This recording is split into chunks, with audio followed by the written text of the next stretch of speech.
once again for the renegade master. Back once again for the renegade master. Back once again for the renegade master. Back once again for the renegade master. Back once again for the renegade master.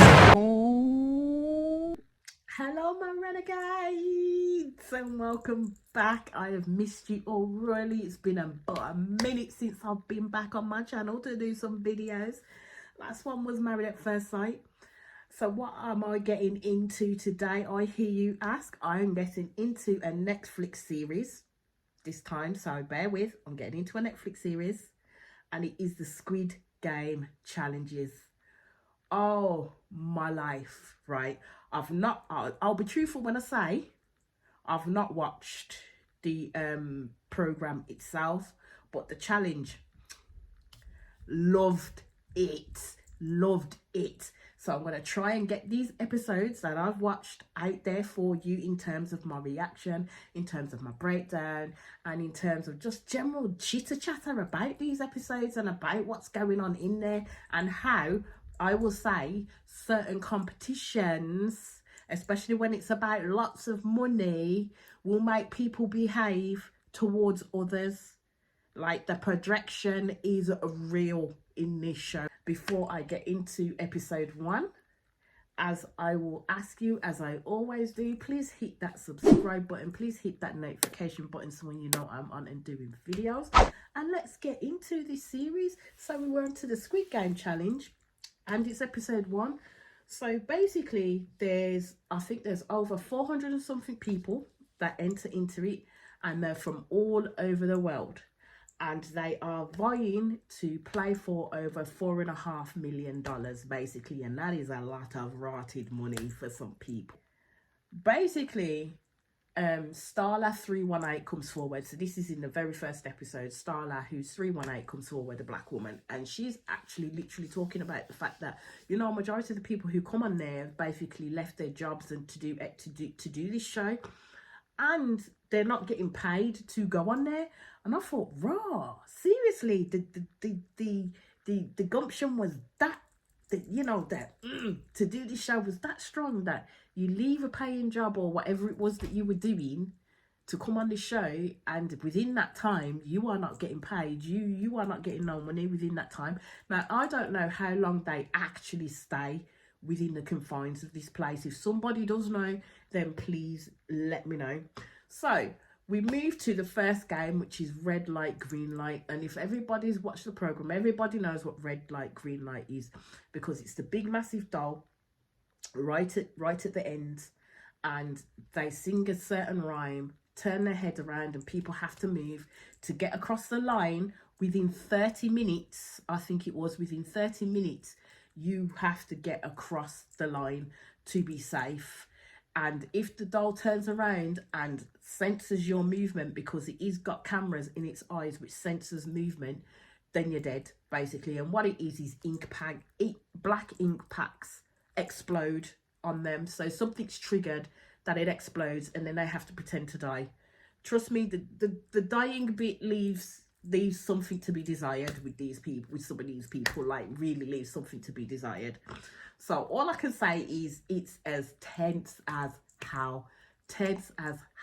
If I was in that situation, I don't know what the hell I'd do. I think I'd have some kind of strategy on how I'm going to work fastest enough, but try not to get caught, in order to get my ass over that line, because I'm making sure I'm staying in for the next ones, you know what I mean? So as it goes on, you see all the people who are like boasting, like they've got athleticism, they've got this, so they know what to do to win. And I'm like, that's not going to get you far in this game, because it is necessarily about strategy, is it not?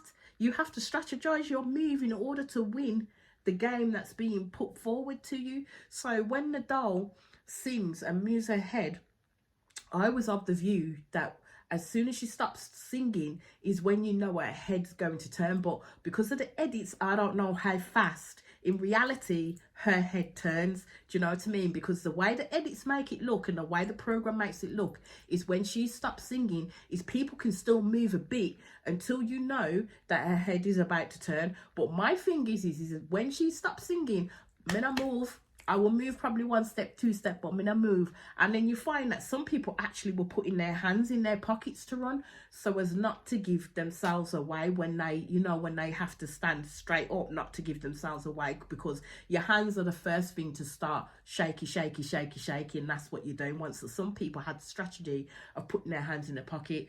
So we had Starla, who was first in there, and then there's also a mum and son group, Trey and Leanne. I call them Mumsy and Son. So if you hear me refer to them throughout the episodes as Mumsy and Son, you know who I'm on about. It's Trey and Leanne, their mother and son, basically. So they were talking about how they would get on this game, and the fact that he's got his mum there as a compatriot, as camaraderie for him, and vice versa, was good for them in that sense. But it could have put a target on their backs because they're two very close together, and people may seek to split groups up, which is what you found as the episodes went on. So everybody starts going. And when you get to start, the first person who got hit was Starla. And I was like, Starla, man.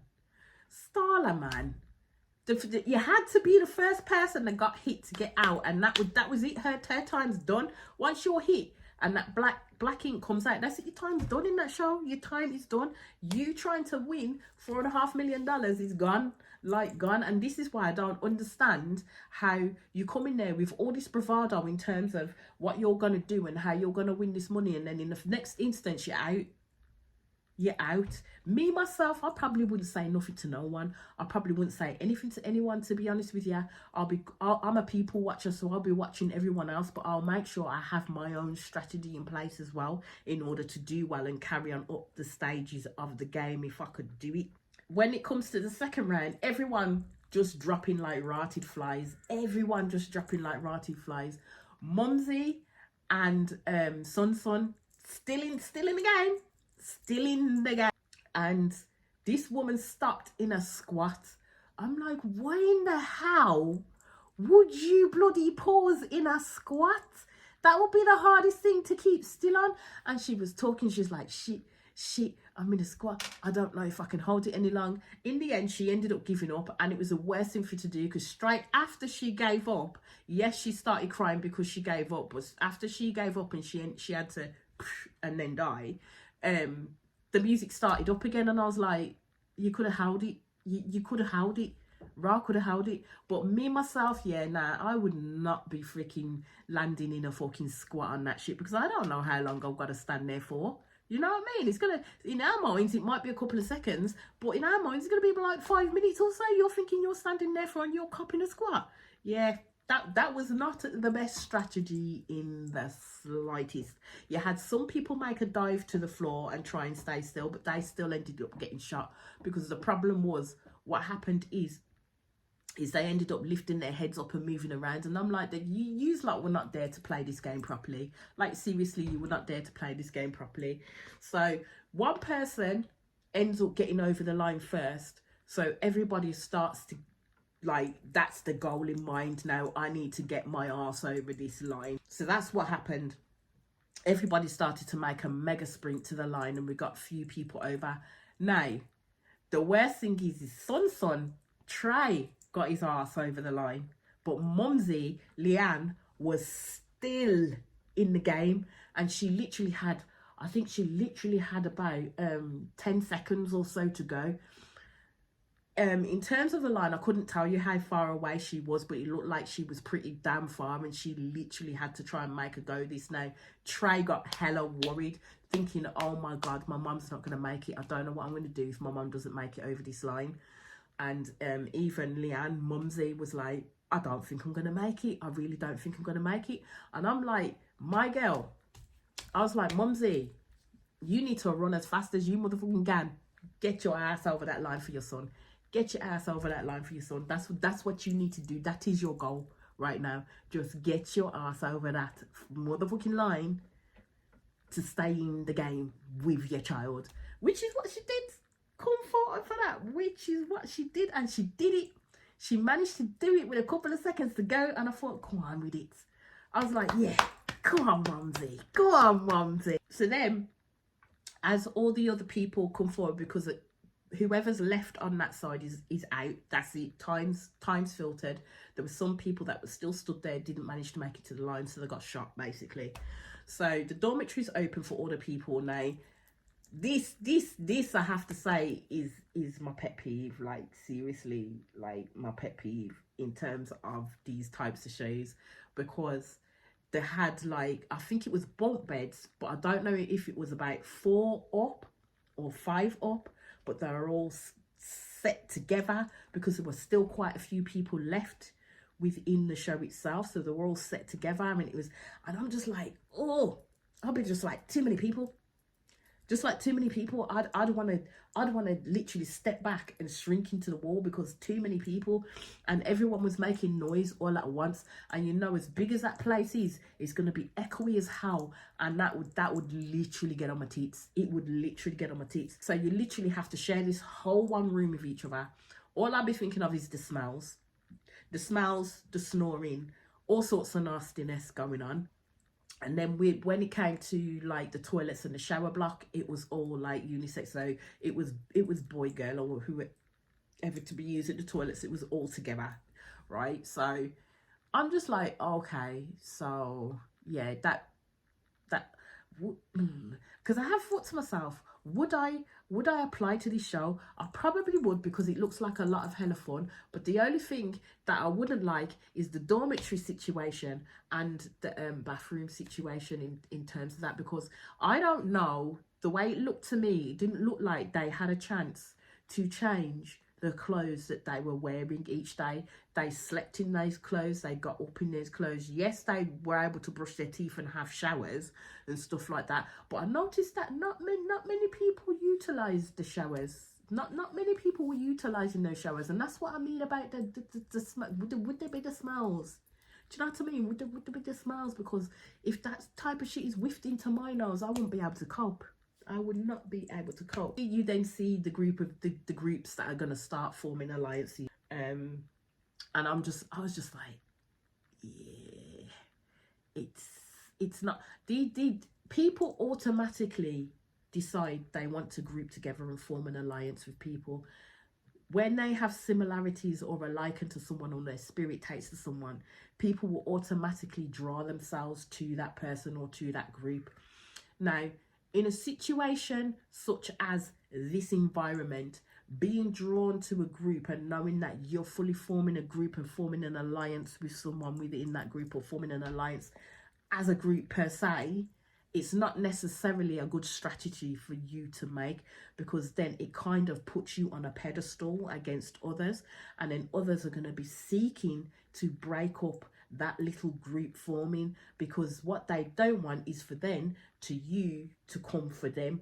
It's about playing strategically. It's about making your decisions work for you in terms of what you have to do within this game to last, basically. And I don't think many people got that in the slightest.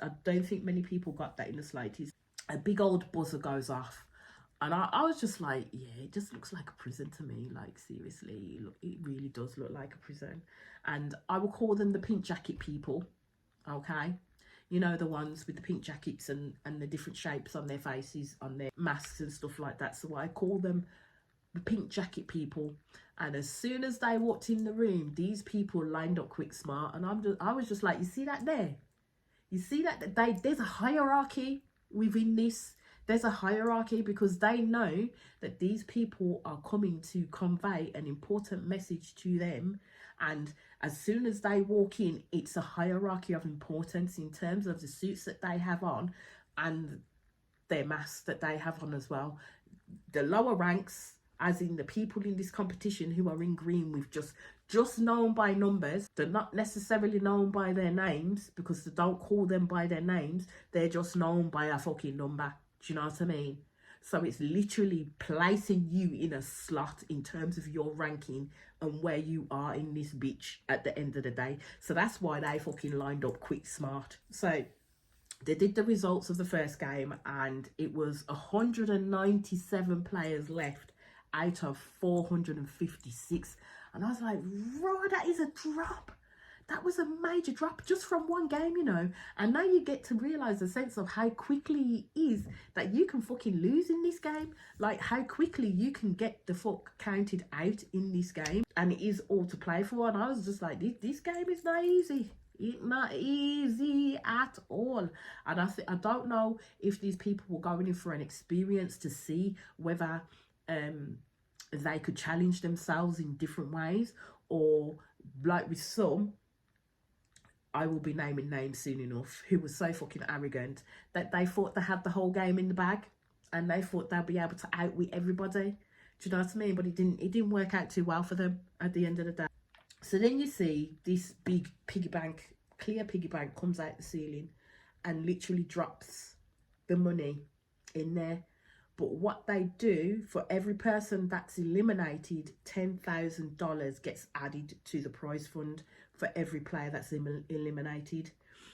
So I was like, oh, okay. And it's also kind of like, this is what we've came here to play for. Do you know what I mean? Having that symbolism of that piggy bank with the money dropping in it is getting people's minds working, as to say, this is what we've came to play for. This entity right here hanging out of the ceiling is the be all and end all, and I will fuck your mum, your granny, and everybody over just to get to that, because that's exactly how these people gonna start playing with each other. They will fuck each other over just to get to that money, because at the end of the day, all they're seeing is eyes on the prize.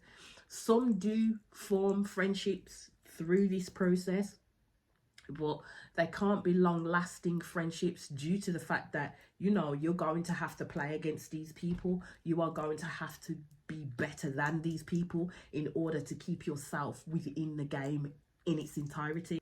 They said that there's going to be tests that they have to play within the dormitories itself, and within these tests, they say it may give players an advantage in the game.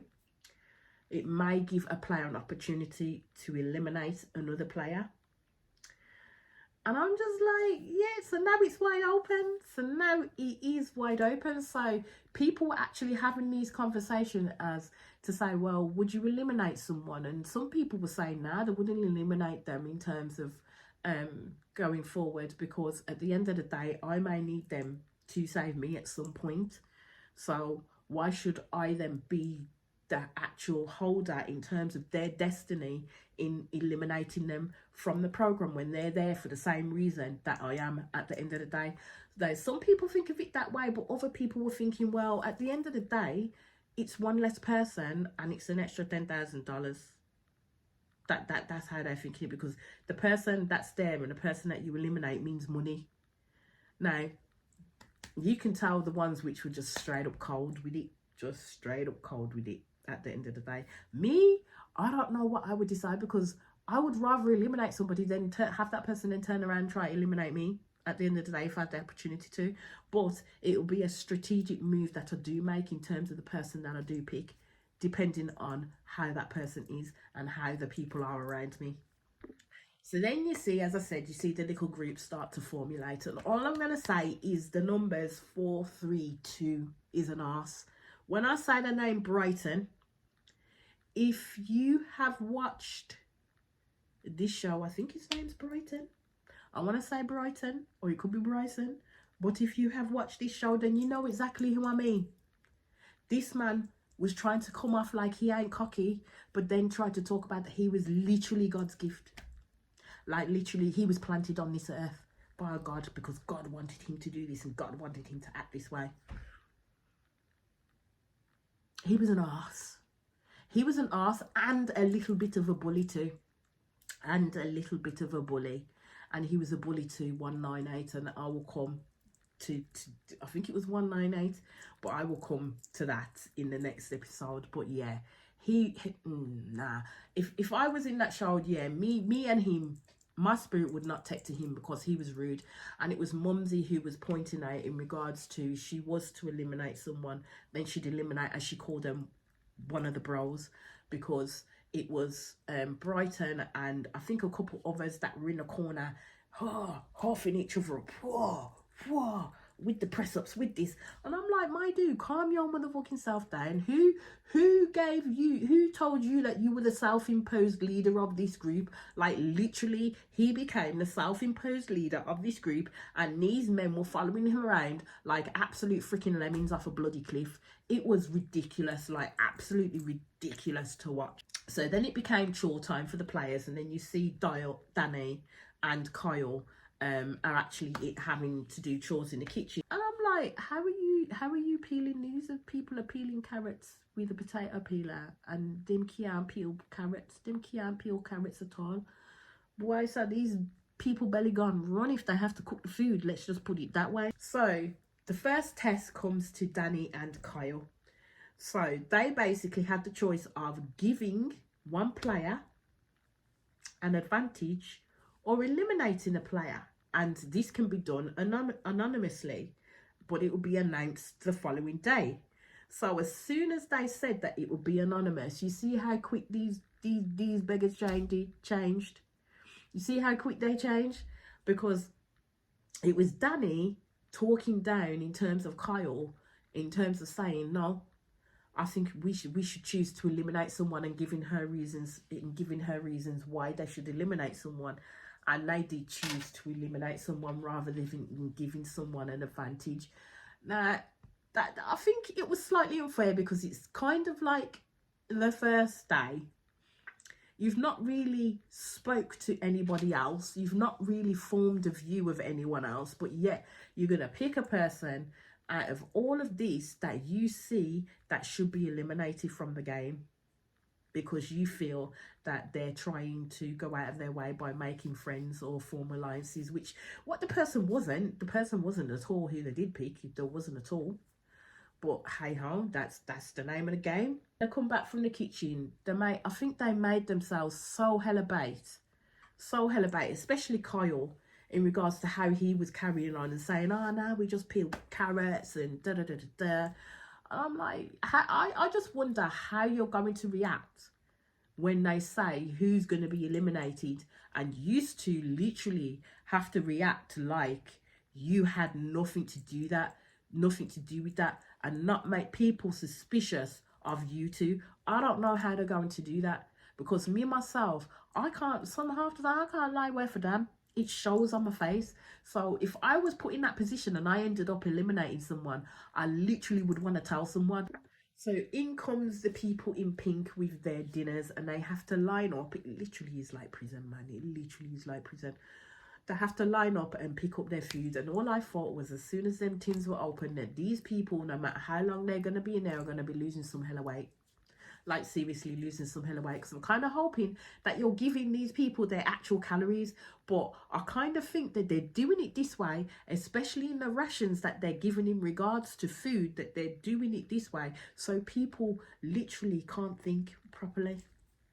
Like, they really cannot strategize, because if you don't have enough sleep or have enough of nutrients, then your brain power is not going to be working at 100%, is it? Not that our brains work at 100%. I know that scientifically don't work at 100%, but you know what I mean. Our brain power is not going to be firing on all cylinders, basically. So we're not going to be that strategic. We're not going to be that great when it comes to actually doing a task. Our bodies are going to want to repel it, because we just want the rest. We just don't want to be thinking in this fashion that we have to think in. And I think that's why they're doing it. Anyway, so 161, who's Lorenzo, he's another one I couldn't stand. He had attitude for days, man, and it was irritating as hell. Like, irritating as hell. Anyway, so Lorenzo decides that he's had one pot of food. He thinks that's not going to fill him up, so he goes promptly back to the line and has another pot of food, not actually thinking the greedy Welch.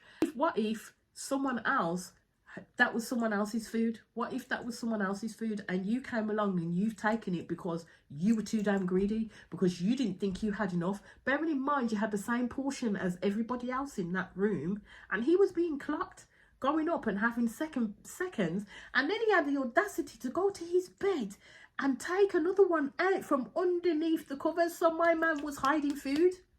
My man was literally hiding food to eat away from others, due to the fact that he didn't want to have to not eat the same as everybody else. That was fucking disgusting, mate. That was absolutely disgusting on his behalf, because at the end of the day, he, as I said, he didn't know if somebody else was to have any food from there, and you've just taken theirs. And then he was going and sitting with the rest of the group that he was talking to and saying, look, if you don't want any more, don't waste it, I'll eat it. So he was then taking leftovers from people. I was like, Ross, that man could never come to my house and eat. No, he could never come to my house and eat. No, no, sorry, Bobby. We get to the next day, and all I kept on thinking is, are people not going to wash? Because I didn't see nobody go and use the bathrooms the next day. A couple of people went and brushed their teeth, don't get me wrong, but I didn't see nobody, like, not that would show us them using the showers and this, that and the other, which we don't really need to see, but I didn't really see anybody picking up their wash bag or a towel and be like, you know what, let me go wash my kin. Do you know what I mean?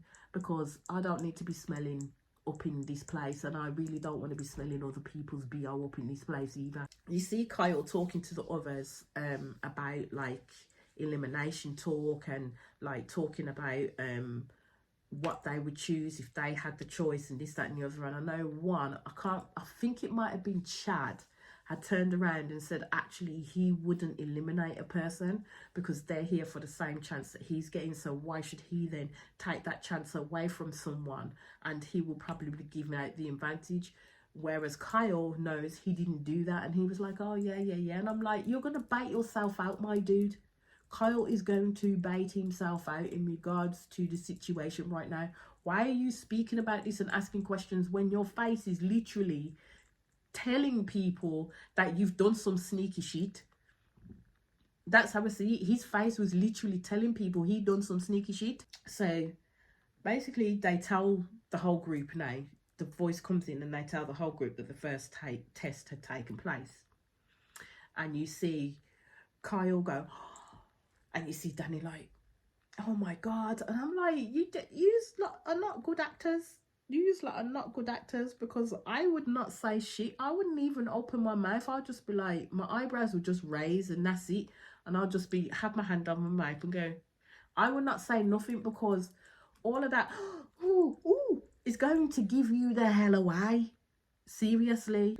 So then they tell them that the first test has taken place and that the people had the chance to choose between giving advantage to someone or eliminate, and they told the group that they chose to eliminate the person, and everybody was like, raw, okay, so who the hell did they eliminate? So basically they chose to eliminate the Liverpoolian multi first, and everybody was really shocked by that, and even I was shocked by that, because I was like, why would you pick him? There's so many other people in that room that could have been picked. 4-3-2 Brighton. I mean, one of them ones could have been picked, and you picked the most unassuming person over the most stupidest reason. That's what you did it for. Now, the way in which Kyle behaved literally was baiting him out, and some of the girls kind of did get suspicious in regards to how Kyle was behaving, and they were expressing that to Danny and saying that the way in which he's behaving, he has never acted like that so far when he's been in here and heard, like, you know, they'd have to do X, Y, Z. He's not acted like that, so he was overcompensating for something at this point. So I'm thinking, you know what? People in here ain't stupid. They're not stupid. They can see through the bullshit that you are putting out there at the end of the day. All I would have said is, keep your mouth shut, don't do no reactions, don't do nothing. The only reaction you needed to do is when they called out Malty's name, go, oh, really? Wow. And do it that way. I mean, he was doing the mostest. Like, he was doing the mostest. So in the next one, there's a game that they have to play, and it is called Dalgona. I hope I'm pronouncing that right, Dalgona. Basically, they must use a needle to cut out the shape in a honeycomb piece of cookie. If it breaks, then they're eliminated. But first, they had to come into this room and line up in front of, I think it was 7 lines, 7 equal lines or 8 equal lines, something like that, or 6 equal lines, and they had to line up in groups. Then the first ones at the front had to go into this room, and basically they had a circle, they had a triangle, they had a star, and they had an umbrella. Now everybody was like, don't pick the umbrella. Whatever you do, it is the hardest one to do because you have all the prongs under the umbrella with the thing. It's going to be the hardest one to do. What you need to do, if you can, is pick either the circle, pick the triangle. If not, then accept the star, but do not accept the umbrella. Is what they were saying. So the first people went in, and basically it was said, if you cannot agree on a decision, then you will be eliminated. So basically what happened is these fuckers, I think they had a race first to see who would get there first. Everybody managed to put their hand on the shape that they got to first. Then you had one dickhead man that would not put his hand on the umbrella because he knew he was last and he should have put his hand on the umbrella. And I'm like, you know what? No, my friend. No, my friend. Time ran out. They couldn't decide. So players 98, players 116, players 170, players 328, boom, eliminated.